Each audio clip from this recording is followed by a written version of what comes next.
Hi everyone, so we're going to answer these questions in the same way as we suggested in class, those 5 points. So the first step is to identify the two substances that the question is about. So if we read through the question, it says iron 3 chloride can be produced by the reaction shown in the equation. There it is. So this is iron, that's chlorine, and that is iron 3 chloride. And it actually tells you that in the question down here. It says calculate the maximum mass of iron 3 chloride, which is this, that can be produced from 11.2 grams of iron. So if we highlight the two things that the question is about, so it's about the iron 3 chloride, and the other substance it mentions is iron. So it's this stuff and this stuff. So our first, our second step after that is to calculate the relative molecular mass of both those substances. So relative molecular mass of iron and the relative molecular mass of the iron 3 chloride.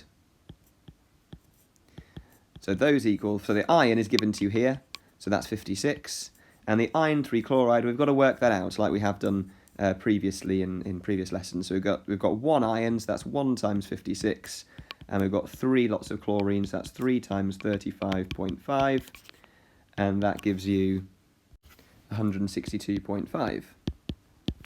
Our next step then is to work out the number of moles of the thing I can work out the moles for.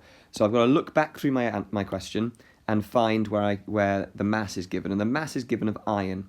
So there's my mass that I can now work out the moles for. So my moles of iron equals 11.2 divided by 56. Remember, it is the mass divided by the relative molecular mass, and that equals 0.2. Our next step is the ratio. So the ratio in this question, we're looking at obviously the big numbers in front of the two compounds or substances, that we're looking at. We've got a 2 in front of the iron and a 2 in front of the iron 3 chloride. So the ratio of the iron to the iron 3 chloride equals 2 to 2. Now because they're both the same number, we can simplify that to 1 to 1. So what that means is that if I have 1 mole of iron, I'm going to make 1 mole of iron 3 chloride. So if I have 2 moles of iron, I'm going to make 2 moles of iron 3 chloride. So if I have 0.2 moles of iron, I'm going to make from that 0.2 moles of iron 3 chloride. And that is our next step. Our next step is to work out the moles of the thing that we don't know, and that equals the moles of iron times by 1 in terms of our ratio. And obviously that doesn't do anything, but in terms of our working, it's important just to know that's the step, just in case the ratio is not 1 to 1. Then our final step is to work out the mass. Remember, we're working out the maximum mass of iron 3 chloride that can be made. So the mass equals moles times the relative mass, which equals 0.2 times by the relative molecular mass, which we worked out here, 162.5, and that gives me 32.5 grams. And that is your answer here.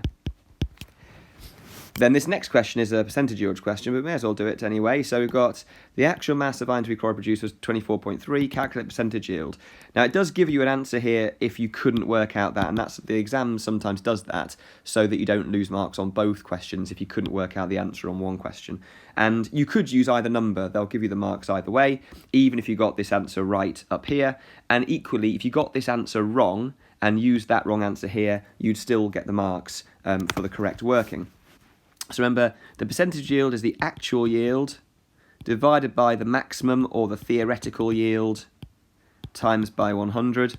So that is the actual mass is 24.3. That is here in the equation. My maximum mass is what I've worked out here, 32.5. So we're going to divide by 32.5 and times by 100 after I've done that fraction, and that is 74.8. Once you round correctly, make sure you round correctly. So look at the number afterwards. If it's above 5, round up. If it's below 5, round down. Okay, next one. So again, let's go through that process. So first thing is to read the question. So a student investigated the reactions of copper carbonate and copper oxide with a dilute hydrochloric acid. In both reactions, one of the products is copper chloride. A student wanted to make 11 grams of copper chloride, and the equation for the reaction is here. So calculate the mass of copper carbonate. So that's my first substance I'm looking for. The student should react to dilute hydrochloric acid to make 11 grams of copper chloride. Now, it could be confusing here because you're also given a third substance here, but that isn't part of the question because you're calculating the mass of copper carbonate. So that's obviously what you're going to try and work out, and you've got the mass of the copper chloride. You're not really told anything about the hydrochloric acid, so that you can ignore. Okay, so you've got to make sure you're sensible about the substances you're choosing to focus your answer on. So copper carbonate is this one, and the copper chloride is here. So first step, or that is the first step. The second step is to work out the relative molecular mass of both of those. So the copper carbonate equals, so you're given copper and all the other substances you need up here, the relative masses, so that's 63.5, plus carbon, which is 12, plus 3 lots of oxygen, which is 3 times 16, and that is 123.5, and then copper chloride is 63.5 for the copper, plus 2 lots of 35.5, and that is 134.5. Our next step is to work out the moles. Now I've been given the mass of the copper chloride, so that's what I can work out the moles for. So my moles of my copper chloride equals 11 over 134.5. Remember, it's mass divided by relative mass, and that gives me 0.08. And you can round that to that one significant figure if you like. When you get to A-level chemistry, you'd need to round to more than that, but that's okay for this one. And then I need to look at the ratio. So my ratio is, well, there's no number in front of either of these two, so it's a 1-to-1 ratio. So my ratio of copper carbonate to copper chloride equals 1-to-1, which means however many moles of the copper chloride I want to make, that's how many moles of copper carbonate I need to use. So my moles of my copper carbonate equals my moles of my copper chloride I just worked out, which equals 0.08. So my final bit of working is I've got to work out the mass of copper chloride I need. So mass equals moles times my relative molecular mass, which equals 0.08 times by 123.5, which I've worked out previously, and that equals 10.1 grams. So that is what you need to put here. And then again, a percentage yield question. So it says the percentage yield of copper chloride was 79.1.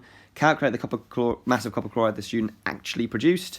So remember, this is actual over maximum times by 100, and that equals the percentage yield.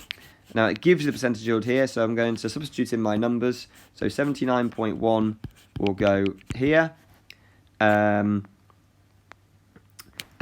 the maximum mass is this, the 11 grams they've given you in the question. So that's the maximum that they could make here. So then I've got to rearrange. So I'm going to divide by the 100 first.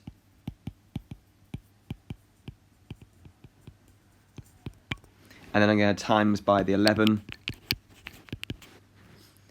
So it's going to be 0.791 times 11, which equals 8.7 grams.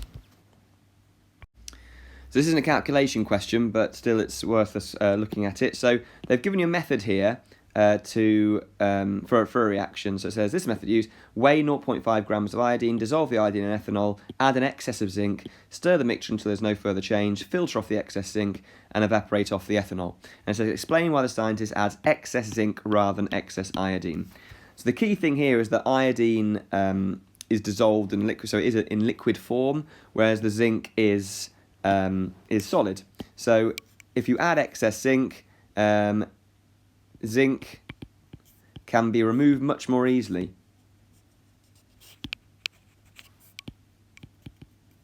as it is a solid, whereas iodine is not. So if you just said that zinc can be removed more easily, that'd be 1 mark. The fact it's a solid would be your 2nd mark. And then I believe if you talk about the iodine not being solid, that's your 3rd mark. It's quite an easy mark scheme, that one. Okay, another calculation question. So, calculate the minimum mass of zinc that needs to be added to 0.5 grams of iodine so that the iodine fully reacts. So, first thing is to identify our substances. So it says the minimum mass of zinc that needs to be added to iodine. So there's my zinc and there's my iodine. So it's not about the product here, it's about using the exact amounts of each of those substances, so there isn't a limiting reagent and there isn't one in excess. So once we've identified our substances, we are working out the relative mass of them. So the relative mass of zinc and the relative mass of iodine. So zinc is 65, an iodine molecule is 2 iodines bonded together, so that's 127 times 2, which is 254. Then I've got to work out number of moles of the thing I have the mass for. I have the mass of iodine, which is 0.5. So moles of the iodine equals 0.5 over 254. Remember, it is mass divided by relative molecular mass, and that gives me 0.002 if I round it. Then I've got to look for the ratio. So my ratio here, there's again no numbers in front of those two substances, so it's 1 to 1. So my ratio of zinc to iodine is 1 to 1. So my moles of zinc is going to equal my moles of iodine, which equals 0.002. Then finally work out the mass of the zinc, which is what you need to work out. So mass equals moles times relative molecular mass, which equals 0.002 times by 65, which you worked out here, and that equals 0.128.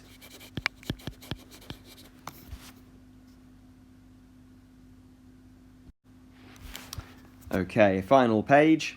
So, we've got the equation for this reaction. The teacher used 1 gram of magnesium, use the equation to calculate the maximum mass of magnesium oxide produced. So, we'll first work out what we're reacting to, our focus of the question is. So, we've got magnesium, and we're working out the maximum mass of magnesium oxide. So, that's magnesium, there's magnesium oxide. So, our first step is to work out the relative molecular mass of each of those. So magnesium, you're given here, so it's 24, and magnesium oxide is 24 for magnesium added to the 16 of the oxygen, so that equals 40. Then need to work out the number of moles of the thing I've got the mass for, so I've got 1 gram of magnesium, so I can work out the moles of magnesium, which equals 1 over 24. Remember, it is mass divided by relative molecular mass to work out moles, and that gives you 0.04. Then I've got to look at the ratio. Again, it's 1 to 1. Okay, so my ratio of magnesium to magnesium oxide equals 1 to 1. Now, it doesn't always have to be 1 to 1. I know that all these examples have been. So make sure you always do that step, just in case they do give you a question which isn't 1 to 1. So that means my moles of magnesium will equal my moles of magnesium oxide. So my moles of magnesium oxide is also going to be 0.04, the same as my moles of magnesium. So finally, I've got to work out my mass of magnesium oxide. That equals moles, which is 0.04, multiplied by the relative mass, which is 40, and that gives me 1.6. Then it says the teacher's demonstration produced 1.5 grams of magnesium oxide, calculate percentage yield. So that's actual yield divided by maximum yield or theoretical yield times by 100, which equals 1.5 over 1.6. So you get 1.5 from the question. It says they produced that. 1.6 from your previous answer, and then times by 100. So 1.5 divided by 1.6 times by 100 is 93.8%. And one reason why percentage yield is less than 100%, well, there's three reasons you can give. First one is there is a loss of substance or product during transfer between beakers. You could say there are side reactions, or you could say that the reaction was incomplete. It's an incomplete reaction.